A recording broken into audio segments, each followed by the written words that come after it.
döyüş zonasına İsmail'den gelen bu ansambl hoş gelip burada biz için konsert verdi. Sağ olsunlar, yaxşı bizi yada salırlar.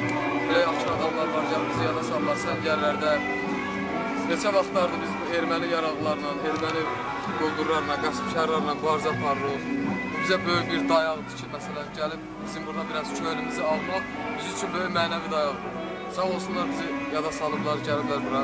Buna görə mən bütün öz yoldaşlarım adından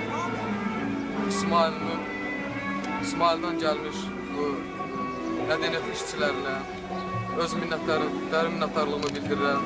İsmailli cəmaatının öz böyük hörmətim olduğunu demək istəyirəm və arzu edirəm ki, bu müharibə tezliklə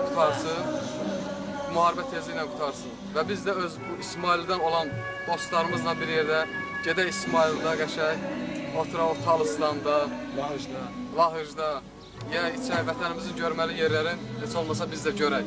Ömrümüzün yaxşı günləri bu ermənilərlə vuruşmada keçir.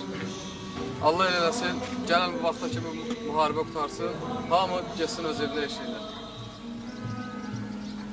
Mən də öz İsmail rayonu olduğum üçün öz rayonun mədəniyyətini, Miyal instrument ansamblına öz minnətdarlığımı bildirirəm ki, gəlib bir yada salırlar.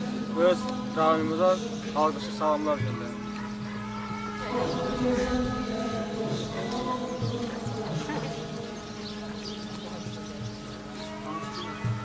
Mən bütün Azərbaycan xalqına uzun ömür, can sağlığı arzu edirəm. Bir də ki, arzu edirəm ki, bütün bu cavanlarımız qayıdıb hamısı sağ-salamat evlərinə geçsin. Öz atasının, anası ürəyi şad olsun. Bir də Allah Teala bizə toy qismət eləsin. Amin. Onu deməyə olar. Öpürəm sizi. Biz bu günləri İsmail'in incəsənət ustalarına qulaq astıq. Hesab olun ki, bizim batalyona böyük bir doping verdiniz. İndi İsmail'in icra aparatına, Rasim bəyimə böyük təşəkkürümüz. İsmail cəmaatına ki, bizə belə hörmət eləyib, əllərindən gələni eləyiblər. Onların göndərdiyi bütün hədiyyələr bizim üçün böyük bir hədiyyədir. Sizin gəlməyinizlə dünyada ən böyük hədiyyə kimi sayılır. Oyun olsun ki...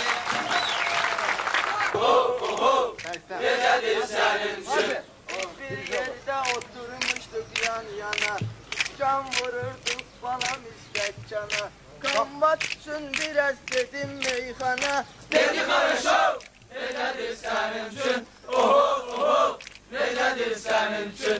Oho, necədir sənin üçün? Mənə deyirlər ki, yediyim pilotu, bir başı var bunun elə bir pilotu. Soruşurlar Mahmud neçə kilotu? 110 kilo, necədir sənin üçün? Oho, necədir sənin üçün? Oho, necədir sənin üçün? Mənim çəkmə yetim maraq düşməyir, yağ da yiyir, yenə də qabaq düşməyir. Bu Bəşirə açı araq düşməyir. Hey Malakov, necədir sənin üçün?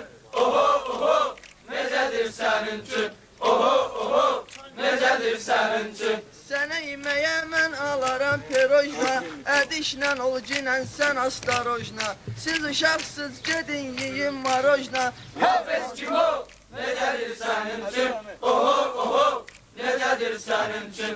Oho, necədir sənin üçün? Meyxanalar məndə mətindir, bunlar mənim Azəri millətimdir. Mollalarla söz demək çox çətindir. Vaziyendikdov, necədir sənin üçün? Oho, necədir sənin üçün? Oho, necədir sənin üçün? Böyüyəndə bir olmuşam bunu ilə, meyxanada şir olmuşam bunu ilə, əsgərlikdə bir olmuşam bunu ilə. Vladimir Kimov, necədir sənin üçün? Oho, necədir sənin üçün? Oho, necədir sənin üçün? Sənin söz və bərk gülüşür qonaqlar, belə şey olmazdı ay balam qabaqlar. Sən gələndə bərk qorxurlar uşaqlar. Gəldim Mahmud, necədir sənin üçün? Oho, oho, necədir sənin üçün? Oho, oho, necədir sənin üçün? Ağa sənin bağda çiçək boydadır, elə bil cinən o da ləçək boydadır. Görək burada kimdir, inək boydadır. Çəkim qaşı, necədir sənin üçün? Oho, oho, necədir sənin üçün? Oho, oho, necədir sənin üçün? İgid əsgərlərimizdən, qeyrətli oğullarımızdan toylu bayramlı, qələbə müjdəli günlərdə yenidən görüşmək arzusuyla ayrılırıq. Salamat qalın, hələlik deyirik. Hələlik qoç igidlərimiz, Tanrı sizi hər bəladan hifz etsin.